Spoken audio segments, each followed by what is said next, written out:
Welcome, Augusto. Lopez, Claros. We known each other since before. You were one of the winner in the New Shape Prize. You have now recently moved to Europe, or you have your background at the IMF and the World Bank and then Georgetown University. And now you're exploring a risk index. But you've also heard our conversation here and talking about risks and global governance. What have we learned, or what have you learned from the COVID-19? You know, beyond sort of the immediate effects of COVID, in terms of the collapse of economic activity, 238 million cases, 5 million fatalities, a huge impact on human welfare, right? I'm an economist, and I tend to sometimes look at things from the perspective of an economist. And one of the impacts of COVID has been that it has worsened in a dramatic way the problem of income inequality that we already had, which was, serious. And let me give you an example. Early on in the pandemic, the International Labour Organization published a study that said that 1.6 billion people who largely work in the informal economy, had seen their income drop by 80%. Right? Mm. As an economist, the only way to interpret that terrible statistic is to say that income disparities have widened in a dramatic way, and this is worrying because we already have known for several decades that when income inequality worsens, political instability is just around the corner. Right? So I worry about that.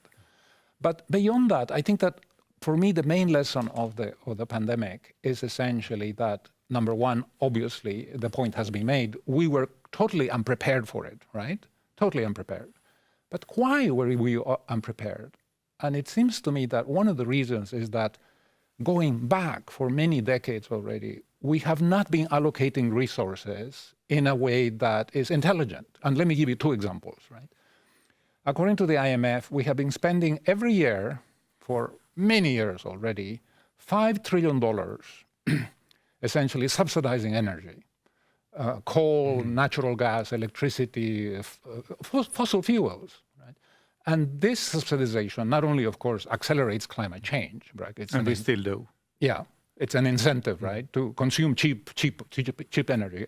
But it actually makes the income inequality worse because the studies have shown that a lot of the subsidies do not go to poor, illiterate Indian village women, right? They go to the middle classes who drive cars and so on, right? And so for me, Martin Dries just said a few minutes ago that maybe we should have spent $500 billion, preparing for the pandemic. I assume he meant strengthening our health systems, anticipating the kinds of needs that would be necessary during the next pandemic, which we know will come eventually, right? And yet we spend every year $5 trillion, 10 times that amount, subsidizing energy, right? So for me, the big lesson to come out of this crisis is that we need to get our act together. We are not prioritizing our resources in an intelligent way. And because of that, we're adding to our vulnerability to the next crisis. And can a risk index help us here? Because now you have an idea of having a risk index that can prepare us, if I understand it correctly. Can you tell us about the index? Yes, of course, with pleasure. I like very much the way that the global catastrophic risk report looks at the issue of risks. And from our perspective, I see two stages in sort of analyzing sort of risks. One is what I call the stage of identification of understanding of risks. And I think your report does an excellent job of doing that. I especially like very much the way that these risk factors are classified into those that are linked to human action, climate change, weapons of mass destruction, all the calamities associated with climate change, right? So that's one broad category. Those that are sort of natural catastrophes, right? Pandemics, asteroids, solar flares, by the way. That's an important thing. That already happened in the 19th century. It destroyed essentially the grid. And a solar flare today would essentially fry our entire communications infrastructure. So that's a big risk. But And then, of course, we have the other third category of what we call sort of emerging risks, which, as I understand it, by and large, they have to do with the perversion or the malignant use of technology, right? Technology is neutral, right? And its uses ultimately reflect the values that we espouse, right? And we may choose to use these technologies, to create viruses and to weaponize them and to cause damage to our adversaries. Or we can, of course, use technology, to find a cure for cancer and to sort of boost human welfare, right? And I think your report does a very good job of identifying these emerging risks as a potential source of danger, to our future. Now, so that's the first stage, and that is what your report does very well. Now, the second stage that we identify is what I call not identification, which is what this report does, but what I call projection. And let me explain what I mean by that. It essentially means that you try to assess the magnitude of these risks, how they manifest themselves in a large number of countries, what are the vulnerabilities and the resilience of these countries to face these risks, and can you develop certain metrics that allow you to get a sense of the magnitude of these risks at a country level. And the way we do this is essentially by looking at and saying, look, there are certain kinds of risks which are internal. Let me explain what I mean. Internal means broadly within the control of the authorities and amenable to change, right? Let me give you a few examples, right? For instance, does a country have reasonably good sort of economic management, right? Yes or no? If it does, it reduces the risk of a financial crisis. If it doesn't, you can have a collapse of the banking system, which then has an impact on inequality, human welfare, poverty, and so on, right? The quality of its institutions. Does a country have a court system that works reasonably effectively? Does it operate in a context of the rule of law? Non-corrupt. Issues of corruption, issues of inequality, income inequality, right? Where are the best Gini coefficients in the world? They happen to be in countries like Sweden and Japan and other countries, because those societies have basically accepted that income inequality is something that undermines the basis of society, that it is important to have a safety net that protects people, that maybe access to the health system should be a right enjoyed by all, and so on and so forth, right? And so we look at these risks and we call them internal in the sense that they're broadly under the influence of authorities, the business community, other stakeholders. There is something that we can do about them, right? And then there's the second category of risks, which are, I call them global systemic risks.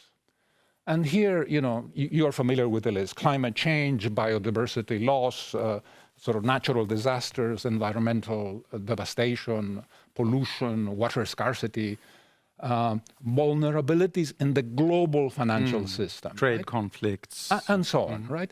And of course, I'm using a kind of a categorization and a little bit of oversimplification, right? A global systemic risk like climate change, you would say these are largely beyond the control of governments and authorities, and that's only partly true, right? Maybe it's beyond the control of the authorities in a small sub-Saharan African country, right, where it's largely something that comes as a shock from the outside, right? China accounts for 25% of emissions today, right? And so it's not so outside, right? They, if they don't get their act together, we're all going to suffer in some way, right? But so there is kind of an intersection a little bit between these two kinds of risks. Right.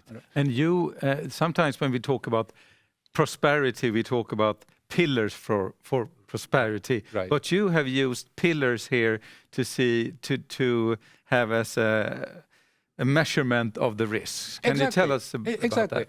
Once we have sort of identified these sort of internal risks, source of risk, and the global systemic risks, then what we try to do is to organize all the variables in some kind of intelligent way that sort of gives us a sense of categories of different risks, right? And so, we have risks that come, fundamentally from, let's say, the sort of failure of institutions, or risks that can be grouped within the economic management category, right?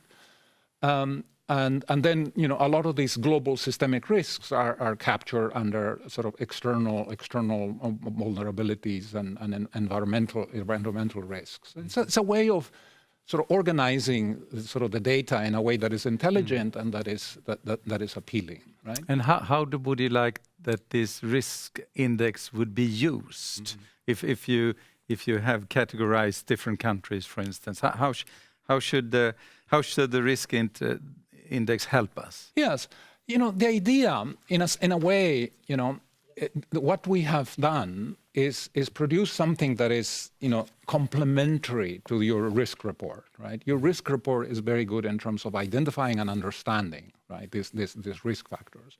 We're trying to go a little bit beyond that and develop a tool that basically aggregates all of this information across all of these different pillars, right, and eventually allows you to have a score for a country, which then, of course, you can disaggregate and say, this country has a kind of a very high risk profile, and these are the areas, where a lot of the risk seems to be concentrated, right?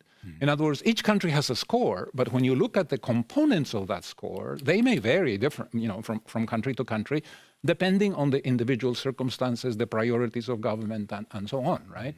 If you happen to be a country on the coast with a very large rural agricultural population, and we're going to have sea level rise in the next 10, 20 years, you are far more vulnerable, to that particular risk element than if you happen to be landlocked up in the Andes.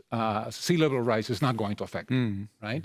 So in another country, you may have a huge body of legislation that discriminates against women. In Iran, there are 24 different pieces of legislation that essentially turn women into second-class citizens. Now, why is that a risk factor? Because, first, it's a waste of talent, right? The difference in labor force participation rates between men and women in Iran is 72 and 17. In other words, 53 percentage points difference, right?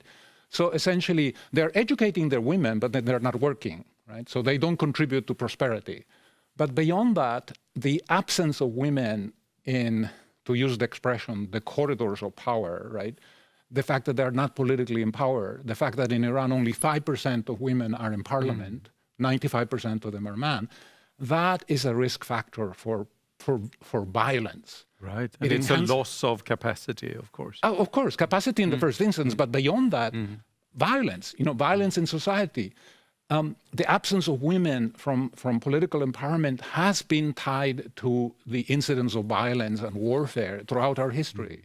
And so for us, one of the pillars is gender equality. What are countries doing? Are they empowering their women? Are they giving them opportunities? Let me give you a dramatic example. You won't believe this, but I assure you, Jens, it is actually true, right? In Russia, there are 456 different occupations which we have identified, which actually the World Bank has identified, but it was one of my teams that did this work. 456 occupations that are forbidden to women. I could give you many examples. They cannot drive the metro. They cannot do this. They cannot do that. All right. Where was it in? Where? Russia. In Russia, because Russia was once famous that women could drive cars and lorries and things like that. Well, but a little bit. Some of that was a myth. A lot of these restrictions. Yeah, you lived in Moscow. A lot of these restrictions actually come from the Soviet period, right? But why is this terrible? It's terrible because, first of all, it leads to a huge wage gap, right, between men and women. That's easy to understand because it turns out that a lot of these occupations are very highly paid. Many of them are in the energy sector. But it also boosts income inequality, not gender inequality, income inequality, because if half of the population is deprived from some of the better paying jobs, well, you can imagine, right? And as I said before, income inequality undermines political stability. A number of studies have shown that when income inequality rises, your regime becomes more vulnerable. The likelihood that there will be a collapse of democracy, of institutions, is increased, and so on. And these are risk factors. Right. You know? I know now that you have done this, and you can see the countries in on different positions. Yes. You know, we have sort of put together. We are using 118 countries. I'd like to do more.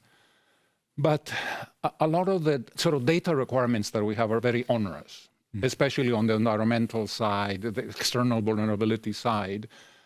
You know, we'd like to do it for the whole 193 UN members, all right? But I think that's an aspiration, right? But 118 is not so bad. And so we have actually sort of done the calculations, we have collected the data, and so we have a kind of a list of which are the 5 countries that are most at risk, right, because of all these factors, right? And the results are actually not surprising in a way, you know, because many of the countries that are at high at risk are countries that are in the headlines: Sudan, Afghanistan, Yemen, Lebanon, Mali. None of those is surprising to me, all right? Which are the countries that have been on the headlines, you know, most dramatically in recent years? Yemen, for sure. Afghanistan, for sure. Lebanon, for sure, right? Because, you know, I don't need to explain the reasons. We read the newspapers, right? And then in terms of the countries that are least at risk, Sweden, Denmark, Ireland, Luxembourg, again, nothing surprising there, right? These are countries that are essentially... Well, let's take the case of Sweden, right? Which is the country in the world that has the highest carbon tax? Sweden. Second is Switzerland, right? That to me, you know, reflects an understanding of the risk factors and a willingness on the part of the authorities to confront those risk factors in some way. Do you see any, as a last question, do you see any, I mean, these risks could also be on a long range or a short range. Is there any risk that you think is in the short range and would be easier to handle? You know, of course, I think that the biggest short-term risk that we have, the most urgent in some sense, obviously is climate change. And I think that is very clear from the interventions of your previous speakers, right? What I find frustration about climate change is that we have the tools to deal with it. You know, it's not absence of knowledge that is preventing us from addressing climate change. It's just a lack of political will, right?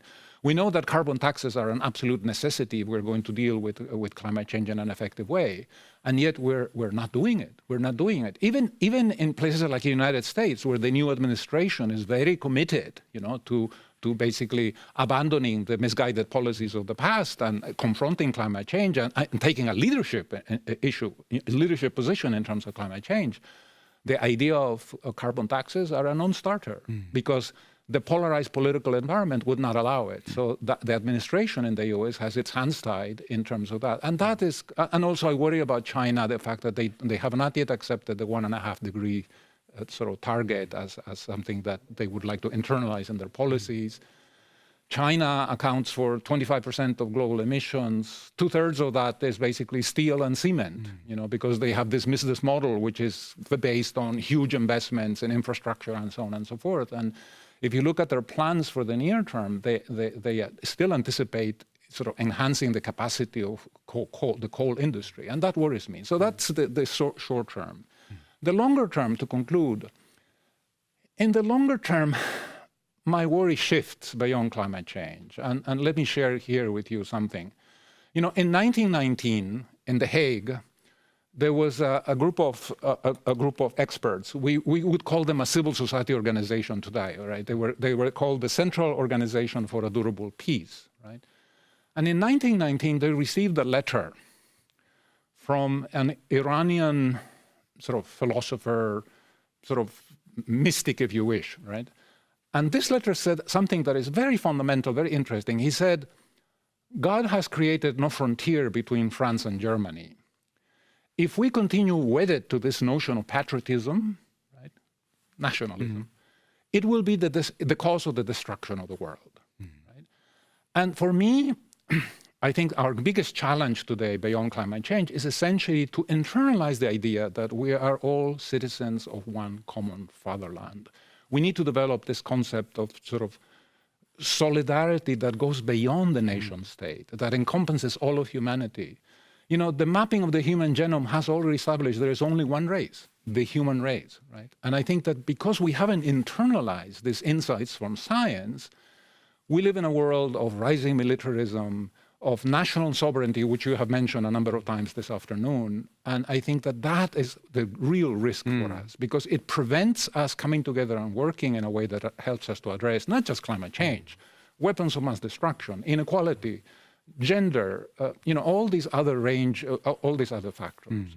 When you talk about that, I was talking about, thinking about Olof Palme, who was then the head of the Environmental Conference 1972, Right. and then talked about how our common destiny will bring us together to solve things together. Yeah. So, yeah, I think when people will read the index list, it could also be an incentive that you want to be high up there and show your voters that you have done something. It could also be a shit list. You know, you don't want to be on the bottom. Yeah, it's true. It's true. It's an analytical tool. It's an instrument. Right. And so, you know, in fact, my hope, Jens, is that we can sort of work together on this, because you know, you do the identification and the analysis of the risk factors, I think, in your report very well. You know, I'm impressed with the quality of the analysis and the experts that you have tapped into.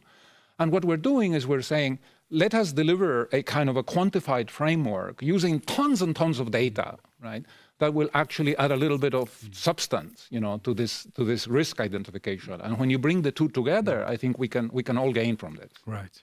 Thank you very much, Augusto Lopez Claros. Thank you. We will now have a short break for 10 minutes, and I would like to remind you to raise some questions, or if you have any comments, and I've tried to bring them up with the next session, where we're also going to talk about how we better can, on a global level, coordinate all these risks. We have representatives from the Swedish government and also from the UN with us. So we'll be back in 10 minutes.